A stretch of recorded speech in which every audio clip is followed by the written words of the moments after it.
welcome to Training with TPAW. I'm Krista Scull, head trainer and behaviourist. This is Max, my rescue beagle cross springer cross poodle with a lot of other stuff thrown in there as well. And this is Toby, my demo dog, who is very kindly modelling our muzzle that we're going to be talking about today. Okay. So we as humans do have these preconceived ideas about dogs that are wearing a muzzle. We might see a dog wearing a muzzle out on a walk and instantly assume that that dog is aggressive, mean, horrible, badly behaved, and you're probably going to judge the person and their owner. But that's a completely backwards way to look at it, in my opinion. That idea comes from sort of the media and stuff that we've been led to believe about dogs wearing muzzles. But actually the owner of that dog is being really responsible and taking steps to prevent harm coming to anybody that their dog might encounter on a walk, potentially other animals, and also for the safety of their dog. Because there are a lot of different reasons why a dog might be wearing a muzzle. Most commonly, it will be dogs that are anxious or fearful about particular triggers or particular situations. So examples could be other dogs, other animals, other people, vet visits, grooming, and some dogs will struggle with those, and so to make it safe for everybody, that dog should be wearing a muzzle. Some dogs who have unfortunately been in situations where they may have bitten may have been required to wear a muzzle when out in public, so again, that's just a really responsible step to be taking for the safety of everybody.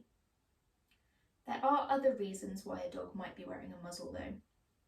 I've worked with dogs who were terrible out on a walk for picking up anything, whether that's rubbish, left out food, feces, other not so nice things, and they will eat those and actually make themselves quite ill, particularly if they have an underlying health condition such as IBS or something similar.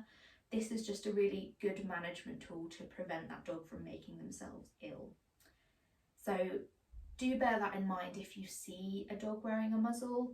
By all means, give them space if you think they need that space, but there are a lot of reasons why that dog could be wearing a muzzle, and that owner is very responsible, not walking a nasty dog. Now, there are lots of different types of muzzle out there. I personally would recommend the Baskerville muzzle or the basket muzzle style muzzle. This is the Baskerville Ultra, I believe it's called. So similar to the old style Baskerville or basket muzzle, it does have these sort of squares out of it around the muzzle of the dog. This is going to prevent the dog from being able to bite anyone. However, unlike the old style ones that had hard plastic, this one is actually made of a really flexible silicone material, sort of rubbery material. So it's going to move and mould to the dog's face really nicely, and it's going to prevent any rubbing on the dog's face, so it's going to be a bit comfier for them. It does have a strap that goes round the back of the ears and one that goes over the top through the brow, so that again it's nice and safely securely on there. This one does also have a loop underneath here that you can slot the collar through, and that can help prevent the dog from getting the muzzle off by themselves if they don't like the muzzle. But with the training that we're about to do, that shouldn't be an issue. Now, this muzzle is obviously a little bit big for Toby because it is measured to fit Max, because I bought this to do this training with it. But what I would say is that you want the muzzle to fit quite nice and snugly, but similar to your collar and harness, you want to be able to get a couple of fingers under there so that it's not going to be too tight so that it's uncomfortable for your dog, but it should be fairly snug so that they're not going to be able to just knock it off really easily. This is a safety device after all. All right. So what we're going to do now is have a little look at how I would train a muzzle. Now, you may think that you maybe don't need to train your dog to wear a muzzle because they don't have any of these issues that we've discussed, but that's not to say that they won't have any of these issues in future. So it's always a good thing to train with your dog, just to make sure that if they do ever need to wear a muzzle, it's not going to be a stressful situation for them. Particularly with vet visits, if your vet has to do some sort of procedure with your dog and they feel that there's a risk of them getting bit, they won't hesitate to put a muzzle on your dog for their safety and their staff's safety. So it's in your interest to make sure that if that does have to happen, that it's not going to be a new and scary thing to your dog. It's not going to add any additional stress to an already stressful situation. All right. So even if you've got a puppy or a really well-mannered older dog, it's still something I would invest your time in, just to make sure that they're going to be okay with it. I have known of dogs who, in a really stressful situation, have had a muzzle put on, and that has made their association with muzzles a really bad one, rather than it being something that they're okay with. Okay. So what we're going to start by looking at is how I would train this for a dog that has got a bad association with this muzzle. Okay, so a dog that's already had a bad experience with a muzzle is probably going to take quite badly to seeing one of these. So what we can do is actually start training them with something different that is similar and works on the same concept to get them happy with that before we reintroduce the muzzle. Okay, so to start with, what we can use, oh, the treats have come out, now you're awake. What we can use is a cone, okay? So my dog can really easily fit his nose in here, so it's going to be a really nice, easy thing to teach him with. This cone also has holes in it, so I can distribute the treats through the sides, which again makes it nice and easy a couple of steps down the line. Now, I have these laying around the house because of my job as a dog trainer.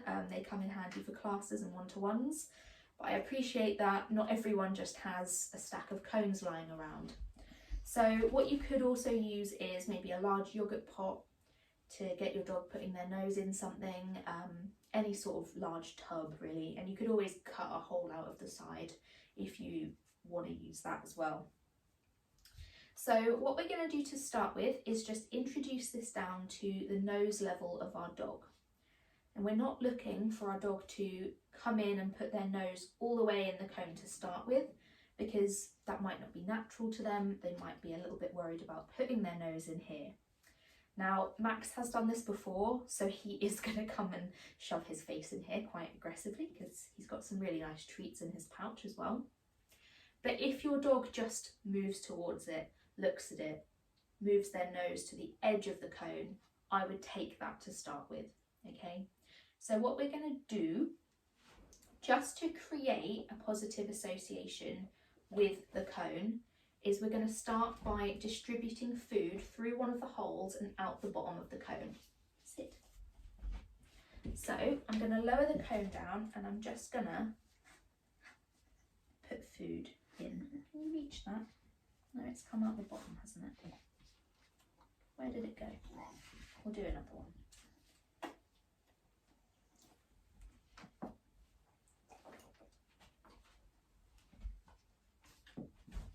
So I'm not necessarily looking for the dog to put their nose in at this stage.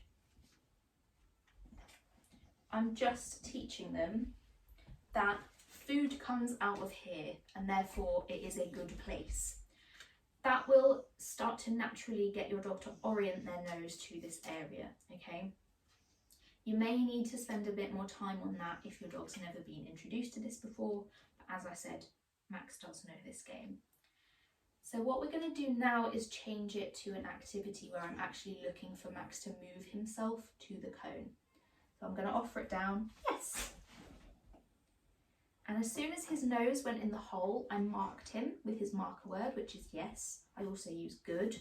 You could use a clicker or whatever your marker word is will work perfectly fine. So yes. As soon as his nose goes in, I'm marking him and then he's getting a treat from me.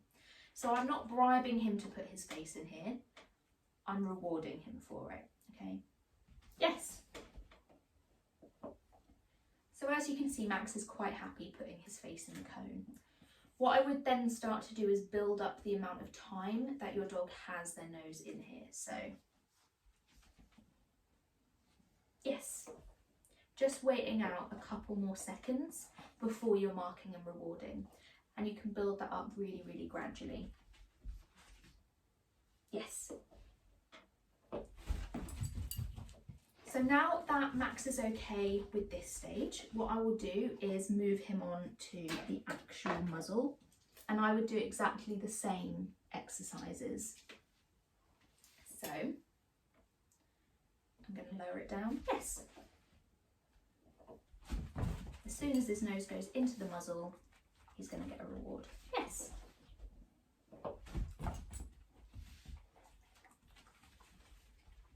Yes. And again, as you can see, he's quite happy putting his nose into the muzzle. The beauty of doing it this way is that it's his choice to put his face in here. I'm never putting it on his face. Max is making the decision to put his face in here because he knows that it means he gets something nice. Once your dog is happy with that stage, and again, you can build up duration like we did with the cone, so waiting them out a couple of seconds before you mark them. What we can also do with this, because it's got the nice big holes where the dog's mouth is going to be, is we can feed them through the muzzle to get much more duration on the behaviour and get them used to having their nose in that muzzle. Okay, so I'm going to get a few pieces of food in my hand ready. I'm going to hold this here and I'm going to just feed him through the bottom. So again, it was his choice to put his nose in here, but while he's in there, he's going to continually get some food. And then we're going to take the muzzle away. Offer it down again.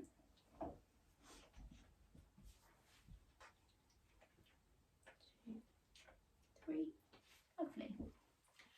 And once your dog can happily hold their mouth, their nose in here and get fed through one of the holes, you can start to then build a bit of time in between each of those treats. So there's 1, there's 2, there's 3. And do it super, super gradually like that, okay?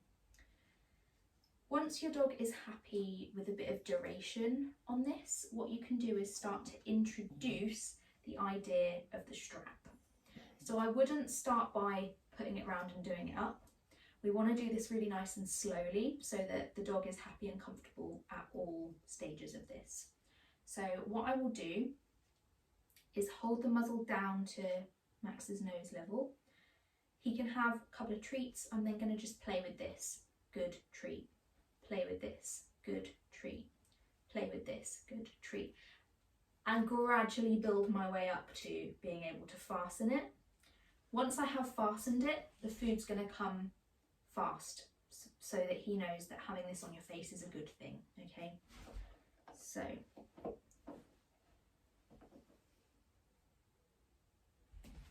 yes, good boy.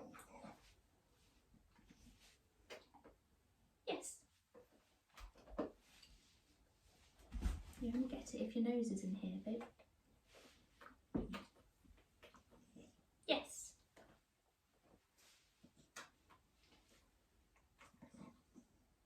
Yes.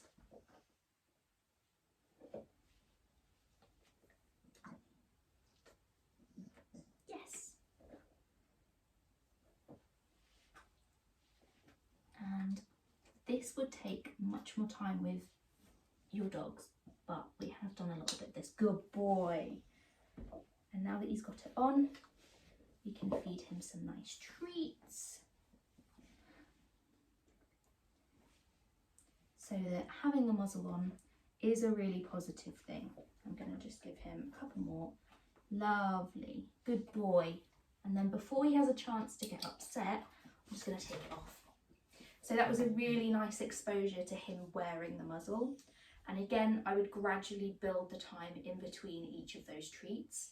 And if your dog really enjoys play or a walk, then you could take them for a walk immediately after getting this on, so that it has that same association that your harness and lead will do, whereby your dog gets excited when they come out because they know that means that they're going to go out. Now, I did mention that some dogs may have already had a negative experience with the muzzle, and what you'd want to do is take it much slower with them. And you could also introduce the visual aspect of the muzzle, predicting positive things before we even try and get the dog to interact with it. So for example, let's get some food ready. What I would do is hide both behind your back, muzzle comes out, food, food, food, muzzle goes away. So the muzzle predicts the food coming, and the muzzle's gone, there is no food. So muzzle, food, food, food. And you can see that when I presented the muzzle that time, Max looked immediately to my other hand because he expected me to then feed him treats. So that's showing that that association has started to happen with this equals good stuff's going to come. Okay. Any questions or any guidance you need on that, please let me know. But I hope that that was really helpful. Thanks. Bye. Good boy.